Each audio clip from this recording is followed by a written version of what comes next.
Halo rekan profesional, bertemu lagi di YouTube channel Deco Learning by Akoladia Group. Untuk rekan-rekan profesional yang baru pertama kali menyaksikan video ini, yuk dukung kami dengan cara apa? Dengan cara subscribe YouTube channel Deco Learning agar kami terus dapat membuat video-video menarik lainnya. Selamat menyaksikan video ini ya. Halo rekan-rekan profesional, bertemu lagi di video Dynamic Talk by Deco Learning Akoladia Group.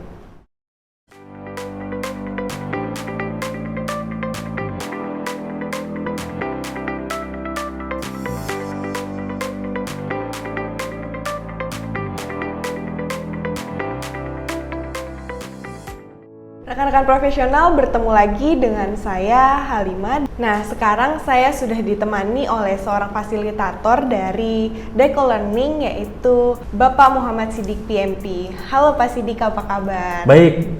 Terima kasih ya Bapak sudah sempatkan waktunya untuk hadir dan berbagi bersama kita hari ini. Nah, Bapak, pada hari ini nih kita akan membahas topik mengenai Most Critical Power Skill berdasarkan Pulse of Profession 2023. Betul begitu Pak? Mungkin bisa dijelaskan dulu nih ke rekan-rekan profesional semua. Sekarang Bapak lagi ada project apa dan kesibukannya apa sih Pak? Oke, baik. Terima kasih Mbak Halimah.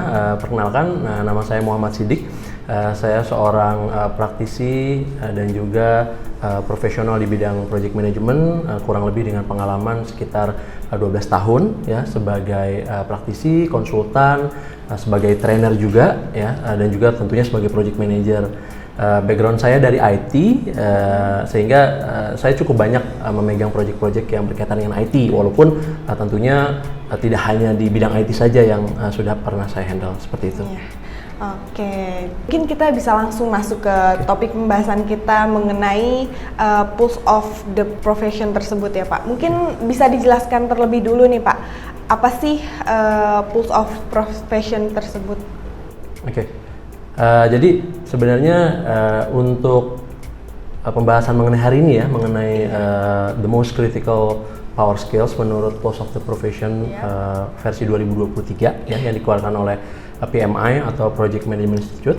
Jadi Pulse of the Profession ini adalah sebuah survei tahunan ya, yang biasa dilakukan oleh PMI untuk mendapatkan masukan ataupun feedback dari para praktisi di bidang project management mengenai topik-topik tertentu ya yang berkaitan dengan profesi project management. Nah, khusus di tahun 2023 ini topik yang diangkat itu berkaitan dengan power skills ya, di mana power skills ini juga menjadi salah satu hal yang dipromosikan oleh PMI sebagai kemampuan ataupun sebagai keahlian yang perlu dimiliki oleh seorang project management profesional ya, seperti itu.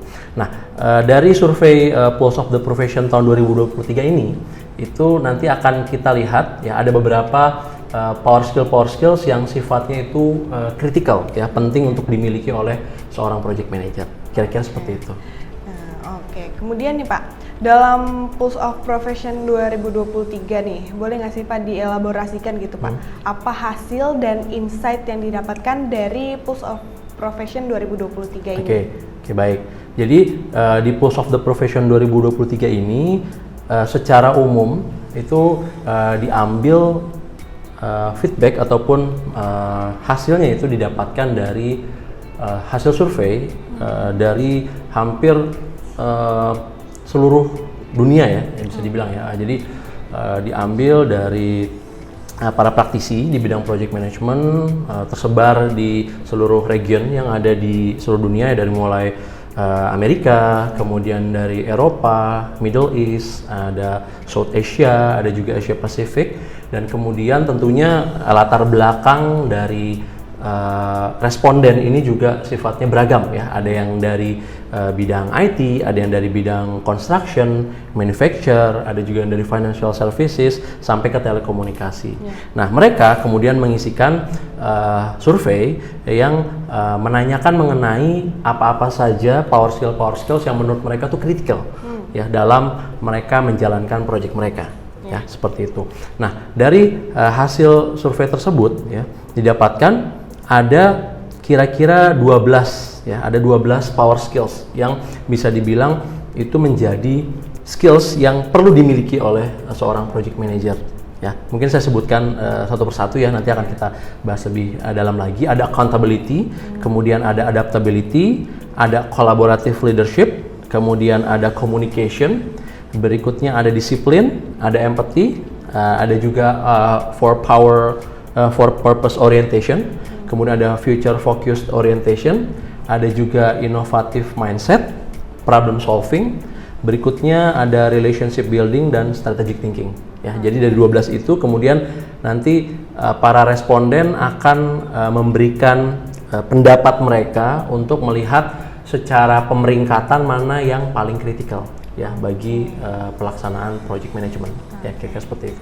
Jadi hal-hal yang tadi disebutkan memang penting ya Pak untuk berada dan disertakan gitu ya dalam project management ini. Oh iya, tentunya. Jadi sebagai seorang leader ya di dalam project, tentunya project manager diharapkan memiliki kemampuan, diharapkan memiliki skills yang memadai untuk dia bisa memimpin timnya, ya, untuk bisa mencapai objektif dalam project. Sehingga dari 12 skill tadi, ya, kemudian berdasarkan hasil masukan, pendapat dari para praktisi, dari para profesional di bidang project management, didapatkan 4 besar ya urutannya. Jadi 4 besar ini adalah pertama communication, kedua ada problem solving, kemudian yang ketiga ada collaborative leadership, dan yang keempat adalah strategic thinking. Nah, dari 4 tersebut tentunya dari hasil survei ini menyatakan bahwa hampir sebagian besar praktisi maupun profesional di bidang project management ini setuju bahwa 4 skill tersebut ya sebagai power skills itu perlu dimiliki oleh seorang project manager ataupun profesional di bidang project management. Oke, kemudian Pak, menurut Pak Sidik tersendiri, kenapa sih sangat penting bagi seorang project manager gitu ya untuk memiliki power skill tersebut? Boleh juga nih Pak dikasih contoh penerapannya berdasarkan pengalaman yang pernah Bapak alami juga. Oke, baik, thank you. Jadi pertama communication ya. Dalam pekerjaan apapun ya, tidak hanya di dalam project, komunikasi itu menjadi hal yang sangat penting untuk dimiliki ya, apalagi di dalam project yang melibatkan multiple stakeholders dengan berbagai macam kepentingan. Maka komunikasi ini menjadi suatu hal yang perlu dimiliki dan dikuasai oleh project manager ya. Saya ambil contoh mungkin ketika saya terlibat dalam suatu project yang sifatnya critical, yang schedule-nya sangat-sangat tight, namun melibatkan banyak kepentingan dan juga multiple stakeholders dari internal maupun eksternal. Nah, tentunya dalam kondisi tersebut kemampuan komunikasi itu menjadi suatu hal yang sangat-sangat kritikal, karena adanya miskomunikasi yang kecil saja itu dapat menyebabkan suatu problem yang besar. Ya, seperti itu. Nah, kemudian berikutnya ada problem solving. Di segala jenis project, baik itu yang simple ataupun yang sifatnya major, maka problem ataupun isu itu adalah suatu hal yang sangat lumrah untuk terjadi. Maka dari itu yang terpenting bukan kita menghindari suatu problem, tapi lebih penting lagi adalah bagaimana kita menyikapi ketika ada problem tersebut. Maka skill problem solving ini menjadi suatu hal yang juga sangat penting. Kemudian collaborative leadership ya, dengan multiple stakeholders, maka tentunya seorang project manager dengan kemampuan leadershipnya yang baik itu perlu memiliki model leadership ataupun style leadership yang sifatnya kolaboratif. Jadi bisa merangkul segala ataupun berbagai jenis stakeholder yang ada dalam project. Ya, jadi bersama-sama untuk mencapai suatu objektif di dalam project. Nah, kemudian ada juga strategic thinking. Ya, strategic thinking ini lebih berfokus pada bagaimana project itu bisa mendeliver value secara optimal bagi bisnis atau bagi organisasi. Sehingga keempat tadi ya bisa dibilang merupakan memang secara logika itu menjadi hal-hal yang sifatnya sangat-sangat kritikal untuk dimiliki oleh seorang project manager. Seperti itu. Nah, kan tadi skill-skill tersebut, power skill tersebut tuh memang sangat penting ya Pak untuk diterapkan. Dari Bapak sendiri sebagai PM, bagaimana sih mengasah dan menerapkan power skill tersebut dalam kehidupan profesional gitu Pak? Oke, baik. Jadi sebagai seorang praktisi di bidang project management, tentunya para project manager atau para rekan-rekan profesional itu akan belajar dari banyak kesempatan ya. Ada banyak kesempatan untuk rekan-rekan profesional bisa belajar, mengembangkan kemampuannya gitu. Bisa melalui suatu formal training ya, misalnya mengikuti suatu training atau pelatihan komunikasi, kemampuan mengikuti training presentation, mengikuti training leadership dan lain-lain, ataupun dengan belajar by learning by doing ya. Jadi learning by practicing atau learning by doing. Jadi dengan rekan-rekan menambah pengalaman di bidang project management, tentunya nanti skill-skill tadi itu akan makin terasa ya, akan makin applicable untuk diterapkan di project-project yang berikutnya. Sebagai contoh, communication ketika hanya dipelajari di kelas itu tidak akan bisa applicable. Communication itu akan sangat applicable ketika diterapkan langsung di lapangan. Ketika menemukan ada masalah, ketika menemukan ada isu, kemudian kita akan melakukan improvement dan kedepannya kita akan dapatkan juga lesson learned yang nanti akan meningkatkan kemampuan kita untuk masa-masa yang akan datang. Kira-kira seperti itu. Oke. Nah, mungkin rekan-rekan profesional juga ada nih Pak yang baru mungkin bergerak di bidang project management. Nah, gimana nih rekan-rekan profesional yang baru bergerak di bidang project management tersebut untuk mulai membangun power skill yang tadi Bapak jelaskan? Oke, baik. Jadi ada beberapa langkah yang bisa dilakukan. Tentunya ada yang sifatnya self study. Jadi ada suatu usaha dari kita masing-masing untuk bisa meningkatkan ya kemampuan atau power skills ini. Misalnya dengan cara kita bergabung ke dalam komunitas project management ya, kita akan ketemu dengan banyak praktisi yang lain, dengan profesional yang memiliki pengalaman yang banyak, sehingga kita mendapatkan ilmu, kita bisa menyerap ilmu, mendapatkan insight-insight dari para expert ini. Itu salah satu cara pertamanya. Atau bisa juga dengan kita ikut di dalam kelas-kelas pelatihan ya, kelas-kelas pelatihan nggak hanya yang sifatnya hard skill, misalnya topik project management saja, tapi juga mungkin kita bisa memperluas cakupan dari training ini menjadi training-training yang sifatnya soft skills ya, misalnya communication, leadership, problem solving, critical thinking. Itu ada banyak pelatihan, ada banyak training yang bisa diambil, baik yang sifatnya itu di kelas secara formal ataupun misalnya ya mau e-learning, itu juga ada. Kemudian juga kita bisa mendapatkan atau meningkatkan ya kemampuan kita dengan langsung terjun ke dalam project.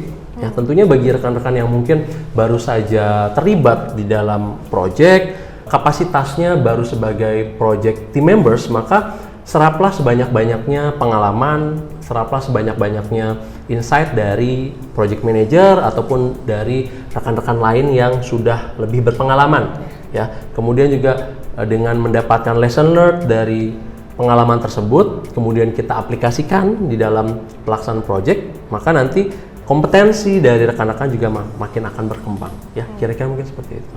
Oke, ternyata memang ya Pak, learning by doing tuh cara belajar yang paling bisa langsung kita pahami dengan baik. Betul, karena kalau hanya kita belajar di kelas saja dengan lecturing itu akan minim ya pemahaman. Namun ketika kita mengaplikasikan, menerapkan langsung, menemukan langsung masalah dan kemudian kita solve masalah tersebut, itu menjadi lebih bisa kita pahami dan menjadi lebih bisa kita resapi untuk ilmu-ilmu ataupun skill-skill tersebut. Emang terkadang apa yang kita pelajari di kelas gitu ya Pak, berbeda gitu pas kita ada di lapangan ya. Iya betul, jadi memang harus lebih kita aplikasikan supaya lebih cocok ataupun lebih sesuai dengan apa yang kita butuhkan ya, seperti itu. Oke. Pertanyaan tadi juga sekaligus menutup pertanyaan-pertanyaan kita hari ini nih Pak. Terima kasih banyak untuk penjelasannya mengenai topik hari ini. Dan rekan-rekan profesional, saya mau mengingatkan nih untuk kalian yang belum subscribe channel ini, jangan lupa untuk di-subscribe dan dinyalakan lonceng notifikasinya agar kalian tidak ketinggalan nih video-video baru yang pastinya lebih bermanfaat. Kalau kalian suka sama video ini, jangan lupa di-like dan di-share ke rekan-rekan profesional yang mungkin juga membutuhkan video ini. Saya dan Pak Sidik pamit, sampai jumpa di video kami yang lainnya. Halo rekan-rekan profesional, jika Anda menyukai video ini, yuk dukung kami dengan cara subscribe, like, and share video ini. Nah, untuk rekan-rekan profesional juga yang ingin memberikan masukan ataupun saran, langsung saja tulis di kolom komentar di bawah ini. Semoga video ini bermanfaat ya untuk rekan-rekan profesional. Sampai jumpa kembali di video Dynamic Talk berikutnya.